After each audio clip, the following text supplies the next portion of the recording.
الحمد لله نحمده ونستعينه ونستغفره ونعوذ بالله من شرور أنفسنا ومن سيئات أعمالنا من يهده الله فلا مضل له ومن يضلله فلا هادي له وأشهد أن لا إله إلا الله وحده لا شريك له وأشهد أن محمدا عبده ورسوله أما بعد فإن خير الحديث كتاب الله وخير الهدي هدي محمد صلى الله عليه وسلم وشر الأمور محدثاتها وكل محدثة بدعة وكل بدعة ضلالة وكل ضلالة في النار.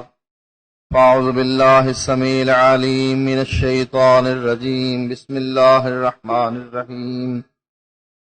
قل هو الله أحد الله الصمد لم يلد ولم يولد ولم يكن له كفوا احد.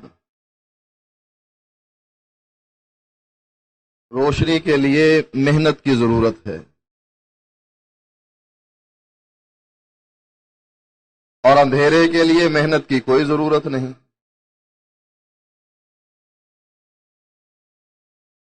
روشنی کا انتظام کرنا ہو آپ کو لالٹین لانی پڑے گی، بازار سے تیل خریدنا پڑے گا، چراغ لانا پڑے گا، اس کی بتی کو سیدھا کرنا پڑے گا. اور اگر اندھیرا چاہیے کوئی ضرورت ہی نہیں کہیں جانے کی، گھر بیٹھے رہیں اندھیرا خود ہی آ جائے گا.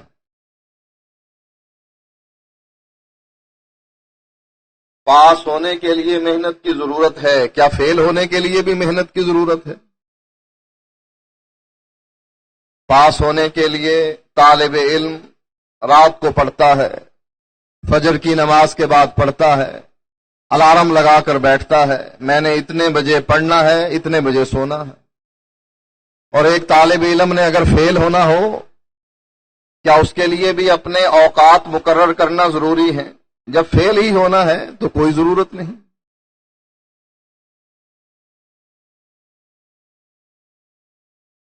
خود رو گھاس اگر اگانی ہو محنت کی کوئی ضرورت نہیں. بارش برسے گی خود رو گھاس اگ جائے گی. اور اگر آم کا پھلدار کوئی درخت کا پودا لگانا ہو اس کے لیے محنت کی ضرورت ہے. زمین تیار کریں گے، ارد گرد کی گھاس کو اکھیڑیں گے، بازار سے پودا خرید کر لائیں گے، اس کی گوڈی کریں گے، سردی اور گرمی کا خیال کریں گے، برف باری کا خیال کریں گے. یہ سارے انتظامات اس لیے کرنے پڑتے ہیں کہ آپ کو ایک چیز درکار ہے. جنت میں جانے کے لیے محنت کی ضرورت ہے، کیا جہنم میں جانے کے لیے بھی محنت کی ضرورت ہے؟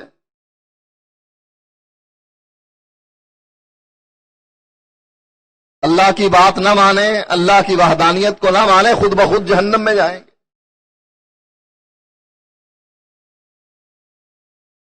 یہ جہالت ڈیرے کہاں لگاتی ہے؟ عقیدے کی خرابی کہاں پیدا ہوتی ہے؟ جہاں علم نہیں ہوتا، جہاں روشنی نہیں ہوتی وہاں جہالت ڈیرے ڈال دیتی ہے. سندھ کے علاقے میں چلے جائیں،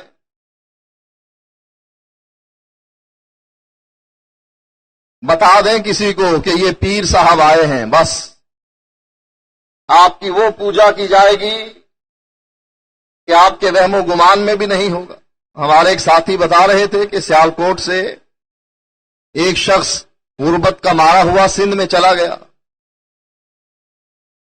کچھ عرصے کے بعد سیالکوٹ واپس آیا، وہ جسے گدھا بھی چڑھنے کے لیے میسر نہ تھا مرسڈیز پر چڑھ کر آیا.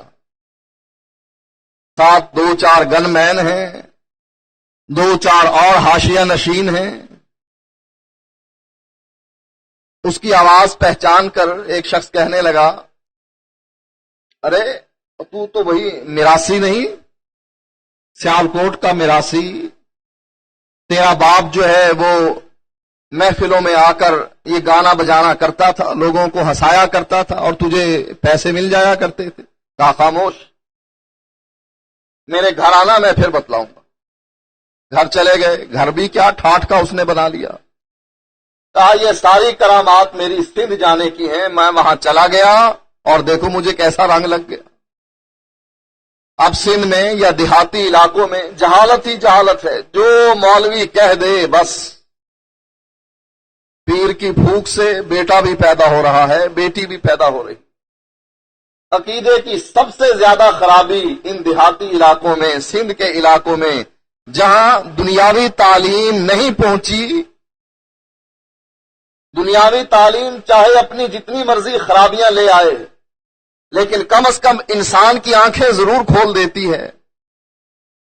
وہ سجدہ کرنے سے پہلے، قبر کو سجدہ کرنے سے پہلے ایک مرتبہ سوچتا ضرور ہے کہ میں کس کو کر رہا ہوں.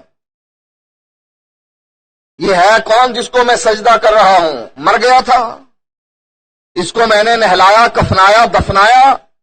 اب میں اسی کے آگے جھک جاؤں جس کو کیڑے کھا گئے، جس کو خاندان والوں نے اس لیے گھر میں نہیں رکھا کہ ایک دن بھی اگر لیٹ ہو گیا اس کے جسم میں کیڑے پڑ جائیں گے، بدبو پیدا ہو جائے گی، محلہ سارا سڑ جائے گا. دنیاوی علم رکھنے والا کم از کم شرک کرنے سے پہلے یہ سوچتا ضرور ہے کہ کس کو سجدہ کروں میں. وہ جو میری طرح ہگتا تھا، ٹوائلٹ جاتا تھا، پیشاب کرتا تھا، محتاج تھا، بھوکا تھا، پیٹ بھرتا تھا، سویا کرتا تھا، جاگتا تھا، چلنے پر مجبور تھا، بیٹھنے پر مجبور تھا، لیٹنے اور سونے پر مجبور تھا. اس کی بیوی، اس کے بچے، اس کے اندر گندگی بھری ہوئی تھی. وہ ڈرم تھا گندگی کا، پیٹ کے اندر پوری گندگی بھری ہوئی. میں اس کو سجدہ کروں؟ میرے اور اس میں فرق کیا؟ اور جہاں یہ دنیاوی علم بھی نہیں پہنچا وہاں جہالت کے ڈیرے ہیں. وہاں جو مرضی عقیدہ بنا دو، مندر ڈھا دو، مسجد ڈھا دو جو کچھ، مندر ٹا دے، مسجد ٹا دے جو کچھ ٹیندا، پر کسے دا دل نہ ٹاویں، رب دلاں وچ رہندا.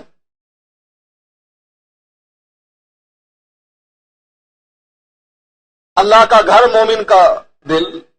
اور یہ صوفیوں کا بیڑا غرق جنہوں نے یہ عقیدہ گھڑا، قلب المومن بیت الرب، مومن کا دل اللہ کا گھر ہوتا ہے.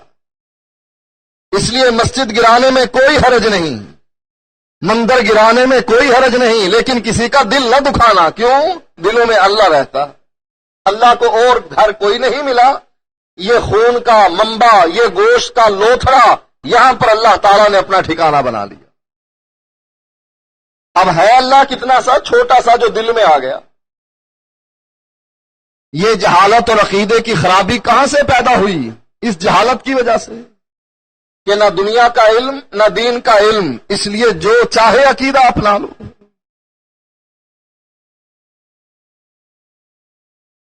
اس جمہوریت کا بیڑا غرق ہو جنہوں نے لوگوں کو صحیح عقیدہ اپنانے میں رکاوٹ پیدا کی. لوگ اکثریت کو دیکھتے ہیں، اکثریت کدھر ہے، پھر کہتے ہیں اچھا تم ہو کتنے، تمہاری پوری شہر میں مسجدیں ہیں کتنی، تمہاری اپنی تعداد کتنی ہے، تم صحیح باقی سارے غلط. یہ جتنے آئے، یہ علی حجویری آئے، یہ غازی بابا آئے، یہ بری امام آئے، یہ اتنے اولیاء اللہ آئے، سارا افغانستان سے صوفیاء نے چل کر دین اسلام پھیلایا، اور ادھر سلام پھیرا سارے حافظ، ادھر سلام پھیرا سارے ناظرہ پڑھنے والے بن گئے. یہ ہندوؤں کو مسلمان، یہ صوفیوں، یہ سارے پاگل تھے، سارے دیوانے تھے، کسی کا عقیدہ بھی صحیح نہیں تھا. اور تم بس یہ چند ٹوٹرو، یہ تم صحیح ہو، باقی سارے غلط ہیں. اور آپ عقل سے سوچیں، پہلی دوسری جماعت میں پرائمری سکول میں بچوں کی تعداد کتنی زیادہ ہوتی ہے، لیکن master degree, M B B S یا انجینئر کی ڈگری کس کے ہاتھ میں ہوتی ہے؟ سب کے ہاتھ میں. اکثریت طلباء کی یا پرائمری میں رہ گئی یا میٹرک میں رہ گئی. کسی نے زیادہ چھلانگ لگائی، کالج میں پہنچ گیا، ایف اے کر کے پھر گھر میں بیٹھ کے. یہ چند خال خال لوگ ہوتے ہیں جو اونچے عہدوں پر پہنچتے ہیں، یہ گنتی کے ہیں۔ اگر کہا جائے یہ سارے طلباء، یہ غلط اور بس تم سے ہی، یا تو ان کو بھی مانو کہ ان کے ہاتھ میں بھی ماسٹر ڈگری ہے، وہ بھی MBBS ڈاکٹر ہیں، وہ بھی انجینئر ہیں، یا تم چند آدمی، تمہارے بارے میں ہم یہ عقیدہ اپنا لیں کہ تمہارے پاس تو ڈگری ہے، باقی سب پاگل غلط۔ کسی کاشتکار سے، زراعت پیشہ سے پوچھ کر دیکھ لیں کہ جو پھل کا پودا تو لگاتا ہے اس کے ارد گرد جو گھاس اگتی ہے وہ زیادہ ہوتی ہے یا پودا زیادہ ہوتا ہے تعداد میں؟ پودا ایک اور جڑی بوٹیاں ادھر ادھر سے اتنی زیادہ کہ بار بار اس کو گوڈی کر کے وہ جڑی بوٹیاں نکالنی پڑتی ہیں، ورنہ پودا گیا۔ اب لوگ ہم سے یہی سوال کرتے ہیں کہ تمہارا عقیدہ بالکل صحیح بس، اور باقی سب لوگ مشرک ہیں، بدعتی ہیں، یہ ہے وہ ہے، تمہاری تعداد ہے کتنی؟ نبی اکرم صلی اللہ علیہ وآلہ وسلم نے جب یہودیوں اور عیسائیوں کو توحید کی دعوت دی تو یہودی اور عیسائی کہنے لگے صف لنا ربک، اپنے رب کی صفت بیان کر، اس کی نشانیاں اور خوبیاں بیان کر، اس کی صفات بیان کر، تیرا رب ہے کیسا؟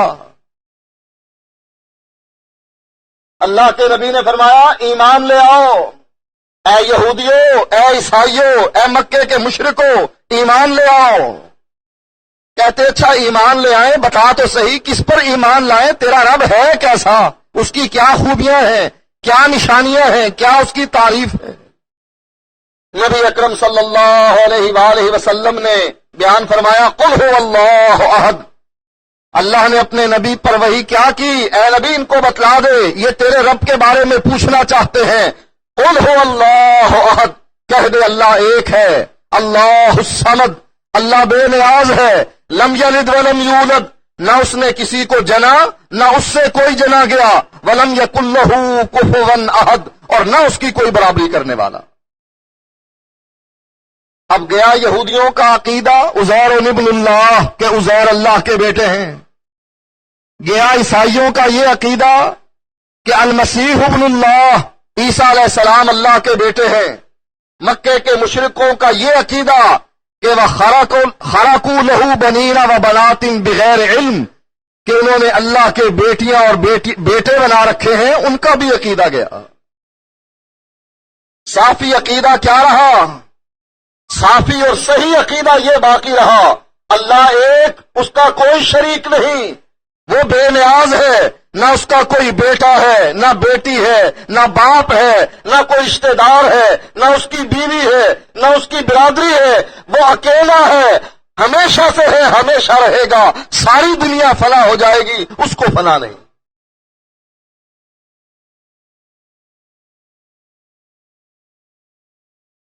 آپ قرآن مجید پڑھ لیں، قرآن مجید کا جو صفحہ آپ کھولیں گے اللہ کی وحدانیت، مختلف قصص بیان ہوں گے انبیاء کے، لیکن اللہ کی وحدانیت پر انجام ہوگا اور اس قصے کا، اس واقعے کا۔ اسی لیے نبی اکرم صلی اللہ علیہ وآلہ وسلم فرماتے ہیں اَيَعْجِزُ أَحَدُكُمْ أَن يَقْرَأَ فِي لَيْلَةٍ ثُلُثَ الْقُرْآنِ، ہمارے ہاں شبینے ہوتے ہیں، ایک رات میں وہ پورا قرآن پڑھ دیا۔ نبی اکرم صلی اللہ علیہ وآلہ وسلم نے 3 دن سے پہلے قرآن مجید ختم کرنے سے منع فرمایا۔ آپ نے فرمایا کس میں ہمت ہے اس بات کی کہ وہ تہائی قرآن ایک رات میں پڑھ لے؟ اب کون ہے جو تہائی قرآن ایک رات میں پڑھے؟ ہاں وہ ضرور پڑھ لے گا کہ جس کی قرات سننے پر پتہ لگتا نہیں کیا پڑھ رہا ہے، یعلمون تعلمون یعلمون تعلمون کی خبر ہوتی ہے، باقی کچھ پتہ نہیں۔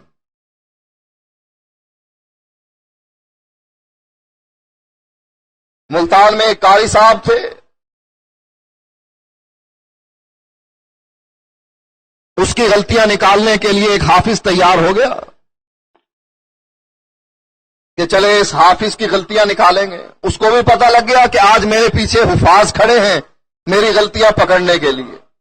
اس نے ایسی ریل گاڑی چلائی کسی کو پتہ ہی نہیں لگا پڑا کیا.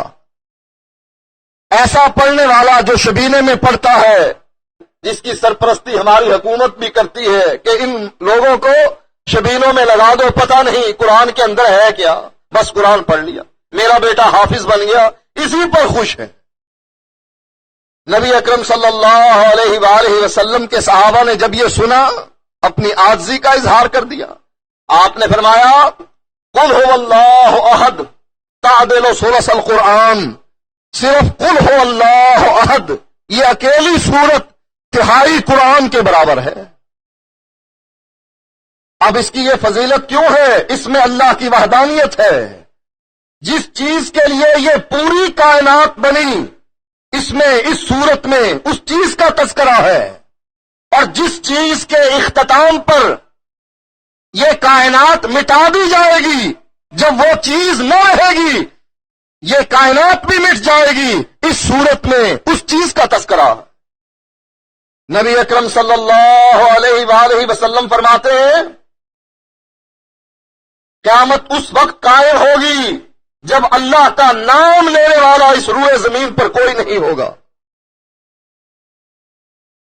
جب اللہ کہنے والا، اللہ کی توحید کو ماننے والا اس روئے زمین پر نہ ہوگا، اللہ اس دنیا کو لپیٹ دے گا.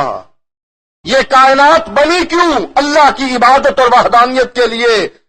اللہ تعالیٰ نے وما خلقت الجن والانس الا لیعبدون اپنی عبادت کے لیے اس کائنات کو پیدا کیا. اور اس کا انجام اور اختتام کہاں پر ہوگا؟ جب اللہ کا نام لینے والا، اللہ کی وحدانیت کا اقرار کرنے والا اس روئے زمین پر نہ ہوگا. اللہ اس زمین کو بھی پلٹ دے گا، سورج اور چاند بھی پلٹ دے گا، آسمان بھی پھٹ جائے گا، پہاڑ بھی ریزہ ریزہ ہو جائیں گے، ساری کائنات تبدیل ہوگی. اسی لیے اللہ کے نبی نے فرمایا جس سورت میں توحید کا تذکرہ ہے یہ تہائی قرآن کے برابر ہے. جو 3 مرتبہ اس سورت کو پڑھتا ہے اللہ اس کو پورے قرآن کا ثواب دے دیتا.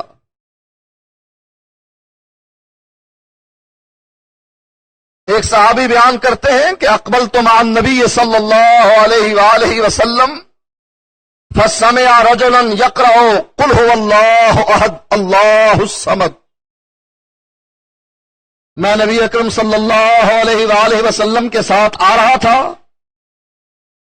اللہ کے نبی نے ایک آدمی کو قل هو اللہ احد پڑھتے ہوئے سنا. فقال رسول اللہ صلی اللہ علیہ وآلہ وسلم وجبت. اللہ کے نبی اس کی صورت کو سننے کے بعد فرمانے لگے وجبت واجب ہو گئی. قلت وما وجبت. صحابی کہتے ہیں میں نے اللہ کے نبی سے پوچھا وما وجبت کیا چیز واجب ہو گئی؟ قال الجنہ. اللہ کے نبی نے فرمایا اس کے لیے جنت واجب ہو گئی.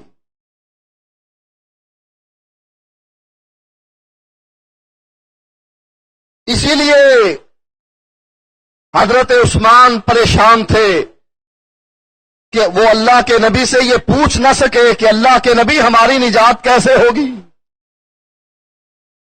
جب ابو بکر صدیق رضی اللہ تعالی عنہ نے حضرت عثمان کو اس بات کی خبر دی کہ عثمان خوش ہو جاؤ، میں نے اللہ کے نبی سے یہ پوچھ لیا تھا کہ ہماری نجات ہوگی کیسے. نبی اکرم صلی اللہ علیہ وآلہ وسلم کی یہ بات سن کر کہ اللہ کے نبی نے ابو بکر کو بتلا دیا تھا، حضرت عثمان پوچھنے لگے ابو بکر وہ اللہ کے نبی نے کیا بات فرمائی تھی؟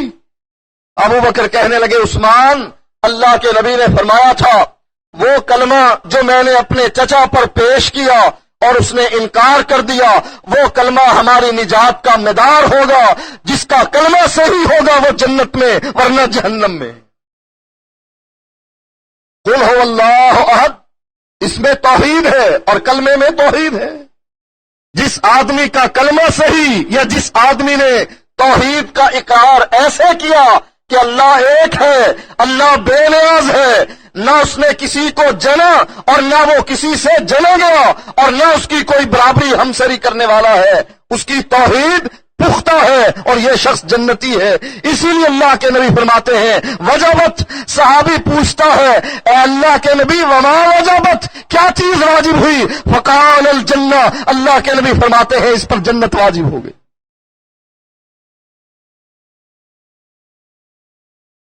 حدیث میں آتا ہے کان رجل من الانصار یؤمہم فی مسجد قباء، ایک انصاری مسجد قباء میں لوگوں کی امامت کروایا کرتا تھا۔ اس کا طریقہ کار یہ تھا جب نماز شروع کرتا افتتح بقل هو اللہ احد، وہ الحمد پڑھنے کے بعد سب سے پہلے سورۃ اخلاص قل هو اللہ احد پڑھتا، حتی یفرغ منہا، یہاں تک کہ اس کا اختتام کر لیتا، اس سے فارغ ہو جاتا۔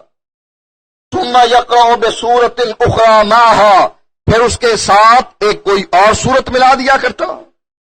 وکان یصنع ذلک فی کل رکعۃ، اور یہ صحابی ہر رکعت میں یہی کام کیا کرتا تھا، پہلے سورت فاتحہ پڑھتا، پھر قل هو اللہ احد پڑھتا، اس کے بعد پھر کوئی سورت ساتھ میں آتا۔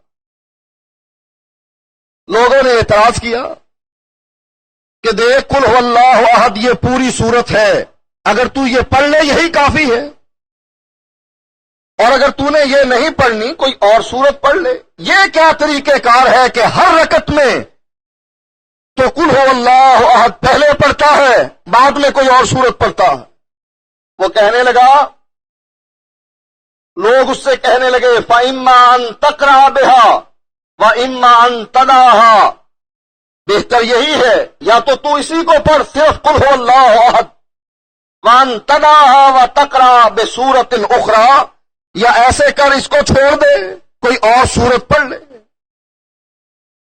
وہ صحابی امام لوگوں سے کہنے لگا قال ما انا بتارکها، دیکھو میری امامت رہتی ہے یا نہیں رہتی، لیکن میں اس سورت کو نہیں چھوڑ سکتا۔ ان احببتم ان اؤمکم، اگر تم یہ چاہتے ہو ان اؤمکم کہ میں تمہاری امامت کرواؤں، بہا اس طریقے سے جو طریقہ میں نے اختیار کر رکھا ہے، فعل تو میں کرنے کے لیے تیار ہوں، وَإِن كَرِهْتُمْ تَرَكْتُكُمْ، اور اگر تمہیں یہ ادا میری پسند نہیں آتی میں تمہاری امامت کو سلام کہتا ہوں، میں تمہاری امامت سے دستبردار ہوں۔ اگر تمہیں یہ طریقہ میرا پسند ہے کہ میں قل هو اللہ احد پڑھوں اور اس کے بعد کوئی اور سورت ملاؤں، تو ٹھیک ہے میرے پیچھے نماز پڑھو، میں تمہارا امام، اور اگر تمہیں یہ بات پسند نہیں تو ٹھیک ہے اپنی امامت لے لو، کسی اور کو دے دو۔ اب ہمارے تو چودھری تھے نہیں وہاں پر، کہتے چل ایک طرف ہٹ، آج تو نہیں کوئی اور امام آ جائے گا، تو ہوتا کون ہے؟ 2 ٹکے کا مولوی، تجھے 4-5 ہزار ہم دے اور تیرے اندر اتنا غرور اور تکبر کہ تو ہمیں جواب دے مصلی پہ کھڑا ہو کے کہ میں تو یہی طریقہ اختیار کروں گا۔ ہماری راولپنڈی میں ایک مسجد ہے، جو امام سورت فاتحہ سے پہلے بسم اللہ پڑھے وہاں کے چودھری بڑے خوش ہوتے ہیں، ہاں ہمارے طریقے پر چلا، اور جس امام نے آ کر خلاف ورزی کی ان کے ماتھے پر شکن پڑ جاتی ہے۔ اچھا میں تجھے کہوں کہ سورت فاتحہ سے بسم اللہ پہلے پڑھ، اونچی آواز سے پڑھ، اور تیرے اندر یہ جرت کہ تو کہے کہ نہیں میں اپنی مرضی کروں گا۔ اب اس چودھری کو یہ پتا نہیں کہ حدیث میں کیا آتا ہے، علم تو چودھری مدرسے بناتے ہیں، بڑے بڑے مدرسے بنائیں گے، کیا ان مدرسوں میں اپنی اولاد کو پڑھنے کے لیے داخل کریں گے؟ توبہ توبہ توبہ، یہاں مولوی صاحب آپ بھی قوال کرتے ہیں، میرا بیٹا یہاں پڑھے، صفوں پہ بیٹھ کے پڑھے، میرا بیٹا مدرسے میں اس کے لیے انگلش میڈیم سکول میں اس کو داخلہ دلواؤں، اس کے لیے ٹیوٹر کا انتظام کروں، اس نے بعد میں چودھری بننا ہے، تم جیسے مولویوں کو نیچے رکھنا ہے، اپنے گھٹنوں تلے دبانا ہے۔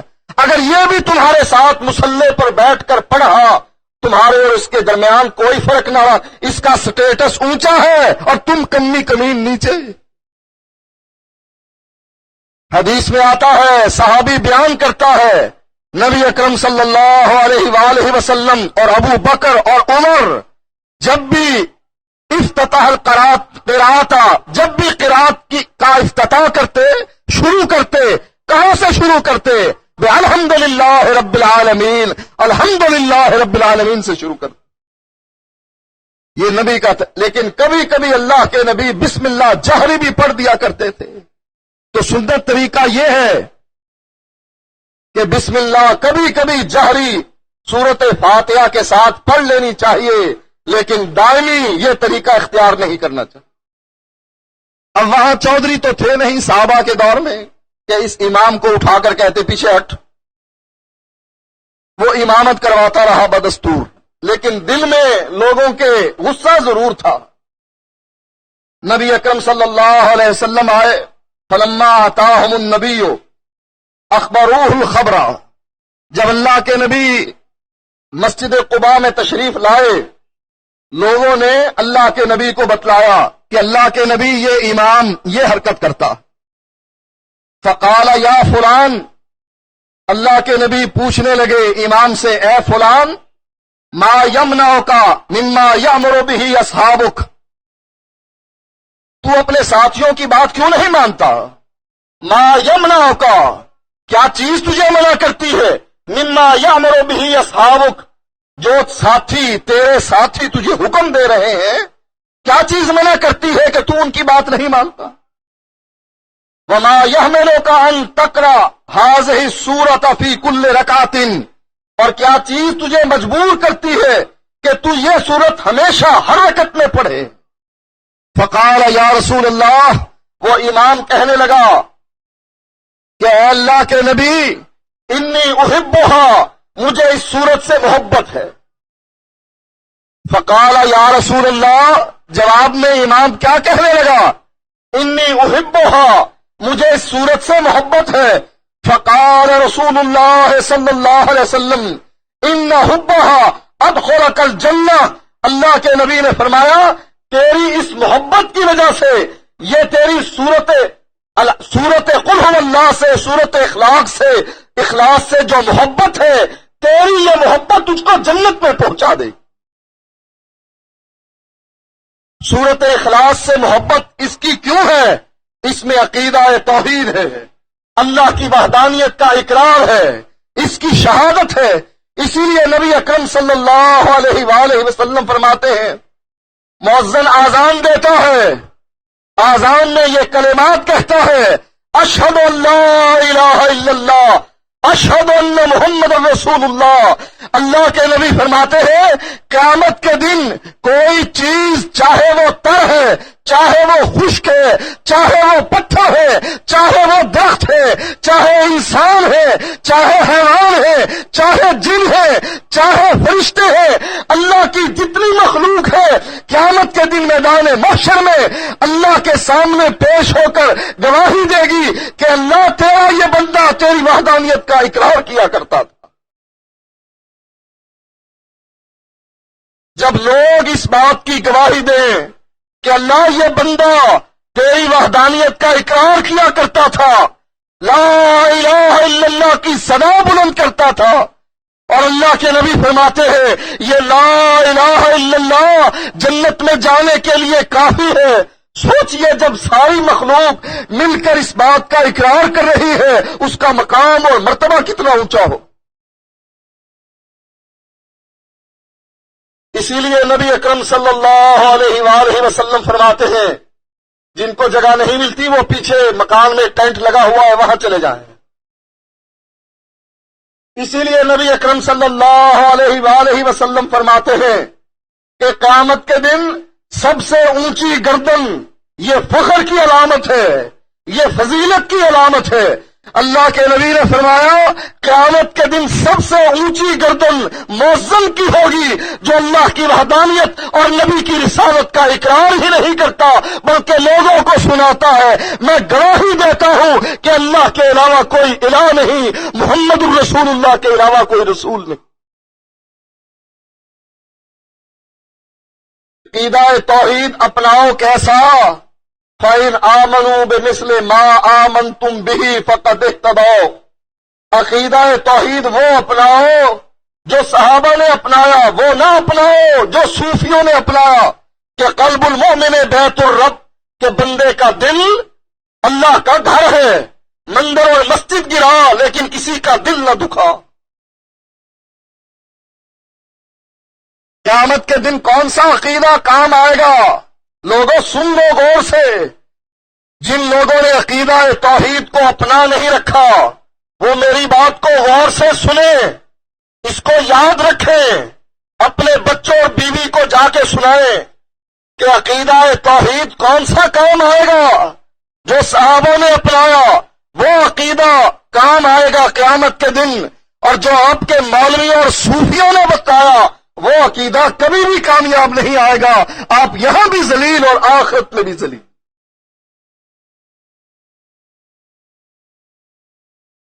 عقیدہ توحید کا انکاری کوئی نہیں، قبر پر سجدہ کرنے والا بھی انکاری نہیں، قبر پر نظر و نیاز چڑھانے والا بھی انکاری نہیں، یہ پھولوں کی چادر چڑھانے والا بھی انکاری نہیں، یہ بھی زبان سے کہتا ہے لا الہ الا اللہ محمد رسول اللہ، لیکن یہ عقیدہ توحید یہ نقلی ہے، جیسے ڈالڈا گھی ملتا ہے نقلی، دیسی گھی کے مقابلے میں نقلی گھی، اسی طرح یہ عقیدہ توحید نقلی ہے، اصلی نہیں۔ اصلی عقیدہ توحید کیا ہے؟ اللہ کے علاوہ کسی کو سجدہ نہ کرنا، اللہ کے علاوہ کسی کو معبود برحق نہ ماننا، اللہ کے علاوہ کسی کو داتا نہ سمجھنا، اللہ کے علاوہ کسی کو بری کرنے والا نہ سمجھنا، اللہ کے علاوہ خزانوں کا مالک کسی کو نہ سمجھنا، اللہ کے علاوہ گنج بخش کسی کو نہ سمجھنا۔ اگر تو نے اللہ کے علاوہ کسی اور کو بھی یہ سمجھا کہ یہ بھی داتا ہے، بری کرتا ہے، گنج بخش ہے، فیض بخش ہے، تو بھی ویسے جہنمی جیسے ابو جہل جہنمی۔ اصلی عقیدہ توحید کیا ہے؟ لا تشرک باللہ، اللہ کے ساتھ کسی کو شریک نہ کرنا۔ ان قتلتا حرکتا، اگرچہ زندہ آگ میں تجھے جلا دیا جائے یا زندہ کے تیرے ٹکڑے کر دیے جائیں، یہ عقیدہ توحید اپناؤ گے تو اس حدیث کا مصداق بنو گے جس میں نبی اکرم صلی اللہ علیہ وآلہ وسلم فرماتے ہیں، اے میرے صحابہ کیا تم جانتے ہو ما حق اللہ علی العباد، کہ اللہ کا بندوں پر حق کیا ہے؟ صحابہ کہنے لگے اللہ و رسولہ اعلم، اللہ کے نبی اور اللہ تعالی کی ذات ہی بہتر جانتی ہے کہ اللہ کا بندوں پر کیا حق ہے۔ آپ نے پوچھا اے میرے صحابہ کیا تم جانتے ہو ما حق العباد علی اللہ، کہ بندوں کا اللہ پر کیا حق ہے؟ صحابہ کہنے لگے اللہ و رسولہ اعلم، اللہ اس کا رسول ہی بہتر جانتا۔ نبی اکرم صلی اللہ علیہ وآلہ وسلم فرماتے ہیں اللہ کا حق بندوں پر یہ ہے کہ بندے اللہ کے ساتھ کسی کو شریک نہ کرے، اور بندوں کا اللہ پر حق یہ ہے کہ جو بندے اللہ کے ساتھ کسی کو شریک نہیں کرتے اللہ ان کو جہنم میں نہ پھینکے۔ یہ ہے اصلی عقیدہ توحید، جس کی وجہ سے اس پر جہنم کی آگ حرام ہو جاتی ہے، قریب نہیں پھٹکتی اگر اس کا عقیدہ توحید درست ہوا۔ کیا آپ نے وہ حدیث نہیں سنی؟ آنے والے نے عقیدہ توحید کا اقرار کیا، نہ نماز پڑھی، نہ روزہ رکھا، نہ زکات دی، نہ کوئی اور عمل کیا، صرف عقیدہ توحید کا اقرار کیا۔ جنگ ہو رہی تھی، اللہ کے نبی سے پوچھا میں پہلے کلمے کا اقرار کروں یا کافروں سے لڑوں؟ آپ نے فرمایا پہلے کلمے کا اقرار کر، توحید کو مان، پھر عمل کرنا۔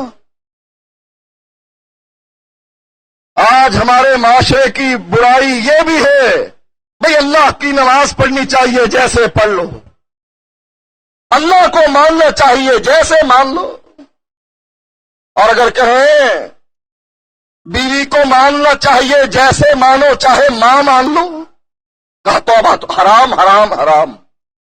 بیوی کو ماں مانو تو حرام، اور مولویوں اور صوفیوں کو، پیروں کو رب مانو تو ٹھیک ہے جی، اللہ ہی کو مان رہا، جس رنگ میں مانے، اللہ کے ہر رنگ،